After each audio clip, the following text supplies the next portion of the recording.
all the audience for being so lively. I really hope that this session doesn't undo all the hard work that Mithun just did and we don't put you to sleep. I hope not. I hope to make it very interactive and very insightful for you as well.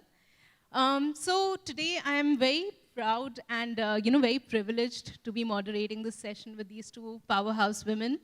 Compensation and benefits, as all of you HR leaders would vouch for, has always been a bit of a baffling subject, right? And today's day and age, it's even more so. It's like a dynamic dance stage wherein all of us are just trying to find our groove, really trying to see what fits. And that's what we are trying to uncover today through experiences from both Joyita and Ritu in terms of what have been some of experiences, some insights that they have seen, which work, which don't work, and what do we really define as quote-unquote innovation when it comes to compensation and benefit in this dynamic work age. So thank you so much, Joyita and Ritu, for being a part of this. So let me start with a question for the both of you itself, right? So the definition of workplace, as we call it today, right, is very different, right? So how have you seen the role of compensation and benefits, or compensation and rewards really change? And how has that impacted the overall employee engagement spectrum in today's workplace? So maybe, Joyita, if I may start with you. Okay, hello everyone, good afternoon. So in fact, in the last 2 years, I mean, we have seen a war for talent. There was great, resignation, and we are all trying to come out of it. A lot of it has been, kind of managed right now. So most of the companies in the last 2 years, wherever they had, a huge growth trajectory, they were trying to, poach in kind of talent by paying high. I mean, that has become the thing, but it has to be sustainable. So obviously, in the long run, what you need to see is look at the concept of total rewards, and that is really going to help you because people are now, different generation of workforce are looking for different things. So obviously, the people who are closer to retirement or the middle age in that sense would look for more of social security, more of long-term incentives and things like that. But the younger workforce is looking for something very different. They are looking for more experiential, value-driven kind of work environment to work with. More opportunities to connect with leaders, be part of some very critical projects and so on and so forth, and not really bothered about the social security benefits, so to say. So obviously, weaving through all of this, and when we are trying to deal with multi-generational workforce, it becomes a very complex situation. But compensation has always been important, not the important thing which most of us in the HR and the business would like to say it, but it definitely still has a big role to play in influencing when you have more than one offer. That's a time when you are already at, let's say, the 90th percentile or above, then that's where the rest of the things also start coming into the picture, the work culture, some of the other learning opportunities. Yeah.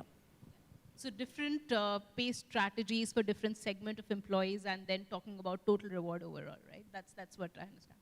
What about you, Ritu? What's your thought on that? Great. Thanks for the question and great insights there. So the way I look at the comp and ben strategy or the total reward strategy is you have to appeal to an employee's mind, body, and spirit, right? And when I say that, what do I mean? From a mind perspective, clearly you have to have very competitive compensation structures, competitive pay. Basically, my bank balance needs to be taken care of, right? I need to have a good growth trajectory that you can show me, great career development. That's the mind.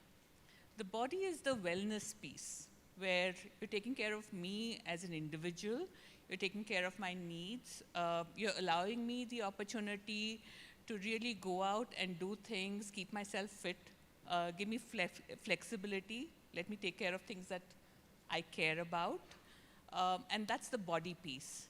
And when I say spirit, I mean spirit of the soul type.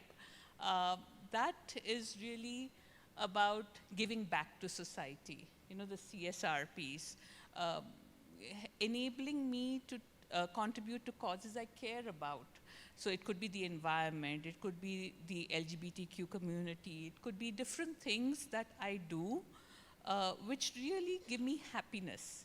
And today, if you look at it, the companies are looking at this holistically and saying, how can I offer an entire experience which will really enable the employee to connect with me and other employees in the organization and stay. So that's how I would look at the total reward strategy. Sure. No, absolutely. So I think what you're saying is really looking at those three aspects of mind, body, and soul and how that cascades down into your entire pay philosophy. Perfect.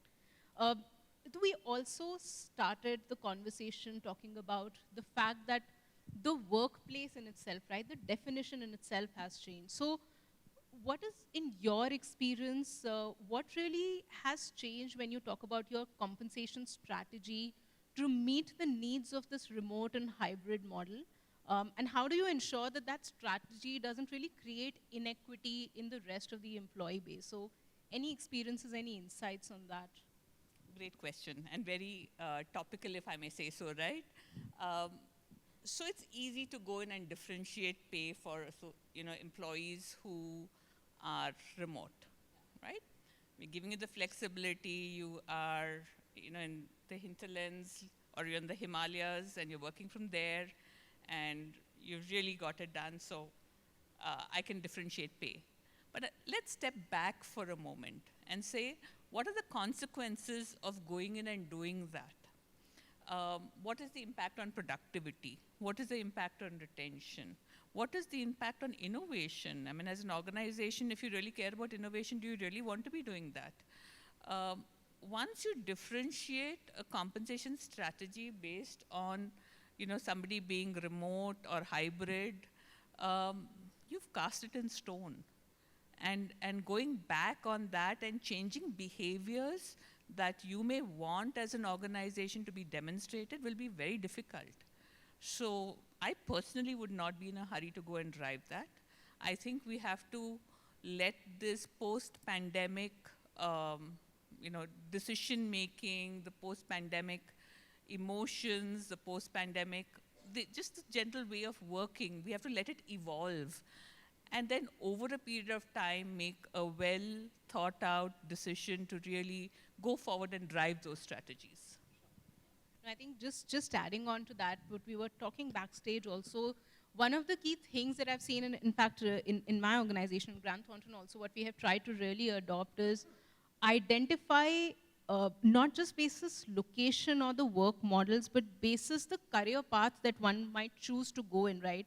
Would they want to be in a 100% remote role forever? Would they want to go in from a hybrid role perspective, but available to take meetings or be physically present at locations? And that really drives the growth path and therefore the compensation as well, and not necessarily the location. So I think that's again where innovation will really need to come into picture to be able to contextualize some of these things, and like you said, not jump the gun in saying one size fits all, either be at office or be remote and then figure out, but rather really figure out what is relevant for the sector that you're working in, what is relevant for the employee base that you're catering to, and the company that you are, what your pay philosophy is, and really kind of drive your pay philosophy around that, right?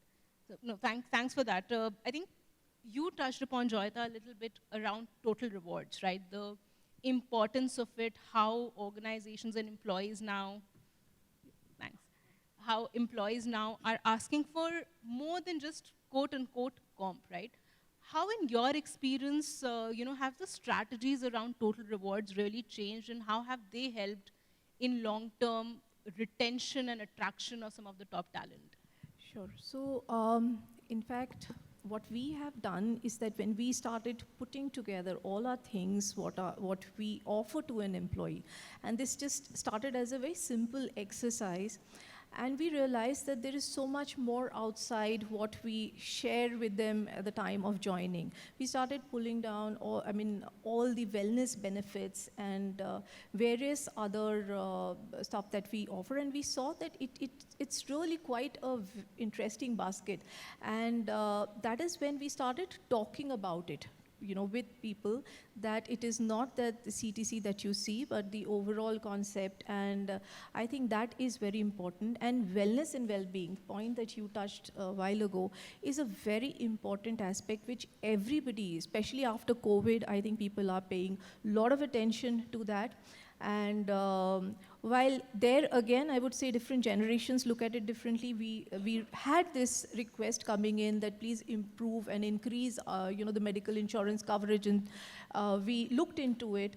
While we have introduced a very, I would say, cost-effective top-up benefit, but when we tried mobilizing it, because we needed a certain kind of population to sign up for that to get those kind of rates, the young population who were not married and didn't have families and stuff, they never signed up for those. It was only people who had families that they signed up for that top-up benefit. So that again goes to say that, they are an important aspect. But overall, wellness and well-being is definitely one big area which is part of it. And the other aspect is around retention strategies, the long-term retention. So we have seen that people who have stayed on, I mean, Biocon has been kind of giving stock options, and they have really worked very well to align people to the larger cause and the growth agenda for the organization, and to create that whole profit sharing kind of a thing. And it has worked very well for us. We have we have been doing it a little bit more mindfully. I think in the past it was rolled out by grades and levels, and it was far more distributed to a much greater population. Now we have we've started looking at it a little bit more judiciously, but still it acts as a very big part of our pay philosophy as such. I think interesting that you also touched upon the long-term incentive plan, and possibly a question for you and for you as well. When we talk about long-term incentives, the buzzword in the market today is ESOPs and RSUs and all of these equity-linked instruments, right? So it's become a hygiene in some of the sectors to have ESOPs as a part of their compensation, right? With adoption of these and basically the attractiveness of these instruments for the employees for whom it is meant for, in my experience, and we do this a lot for clients, that often remains a mixed bag, right? So any insights from you on what you have seen have been possibly some of the pitfalls that the organizations might fall into when they release these, any kind of compensation models, particularly long-term incentive-based, right, which are more linked to value creation, etc. How do we make sure that it remains and really meets the objective that they started with, to be able to find the adoption in the employees? Any thoughts there? I think great question there, right? And I think I'll go back to the word you used, which is thoughtful. And let me give you a little story. About 20 years ago, employee stock purchase plan was the buzzword in the market. And companies typically gave about 15% discount on the current prevailing stock price and enabled employees to purchase ESPP, as it was called, through payroll deductions. The idea was the employees who were not eligible for stock options, they would feel invested in the company and be part of the company. What did we see? The day the stock got deposited into the employee accounts, the next day they sold it and cashed in on that 15% premium, right? It didn't deliver the value that was intended to deliver. I hardly hear about it now as a program which companies run, because it didn't deliver what it was intended to. So clearly, with this example, I'll go back to being thoughtful and mindful about what does your employee population look like, right?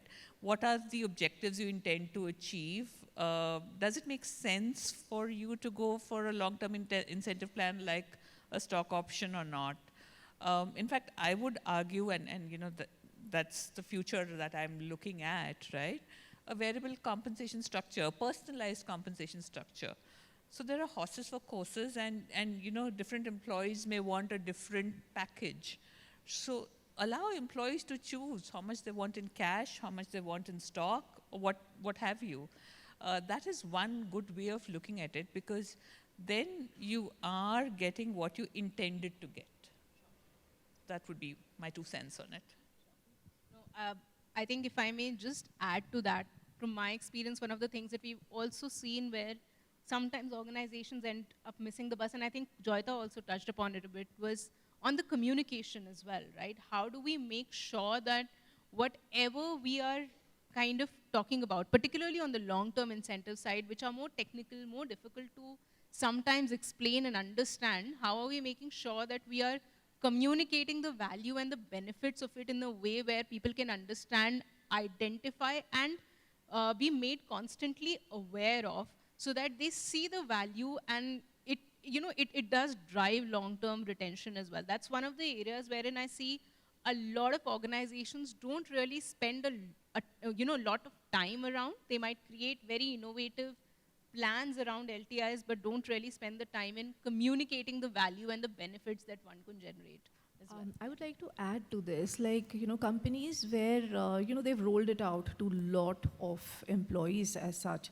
Later on, let's say if they do not want to continue with the scheme, then it becomes very difficult, because as an employee, I have got used to see that additional, say, 15% or 20% in my CTC every year on year for, let's say, last 4 or 5 years. I mean, that's typically the vesting period. What happens after that, that if the new tranche doesn't come in, then you suddenly feel that your compensation has gone down, and in many cases we see that's the time where you know it and you are prepared for people to exit. You know that they will stay, they will take that money, and then the moment that period is over, people move on. So that's why it's very important to see that what population that you want to really kind of extend it to. If it's the first time that you're introducing something, it's rather good to be mindful at that stage, so that you know that you are able to kind of continue with it at some. Absolutely, I think very, very, very important point, because that's the initial trust is what will drive the success of any initiative, particularly on the comp and ben side. I think it's a very fascinating topic, and I'm sure we can go hours, but I'm very mindful of the time here. So I'll just possibly, close with one, probably takeaway from the both of you. You've been in the industry for so long. Comp and ben has been some things that you've seen from very close quarters. So whenever we are talking about, driving compensation strategy, some key things that we need to keep in mind in today's day and age, if you can shed light on that before we close. So one thing which is not directly related to compensation, because I think that maybe we can, is start looking at hiring diverse talent. If we all keep looking for the same kind of talent, and then we see how we are going to keep paying them, and stay market competitive. But if we are expanding our horizon, and we are open to hire for some of the core abilities and cognitive skills and stuff which are fungible in that sense, and so I think that would really help us, because there's no end to kind of keep paying higher salaries. I think great point there, and that's a buzzer, I guess, but I'll keep it really short. So yes, absolutely we should go out and hire diverse talent, but what is it that I think I see in the next few years evolving in the market? I think hyper-personalization is what I would see evolving in the market. And what do I mean by that? When I look at a compensation package, an employee should be allowed to personalize it, right? It could be, I want so much in cash, so much in bonus, so much in stock, what have you. When I look at benefits, I should be allowed to personalize it. I have a family which is a young family, so I need certain insurance top-ups. I'm single, I'm a pet parent, I need, some care for my pet, so that's personalization of benefits. And personalization of learning plans, because that's what drives my growth. So that's what I would see evolving in the market. Thank you so much, the both of you, for this lovely session. And thank you for the audience as well for being so patient. And I really hope that you were able to get some good insights from the session. Appreciate the opportunity. Thank you so much.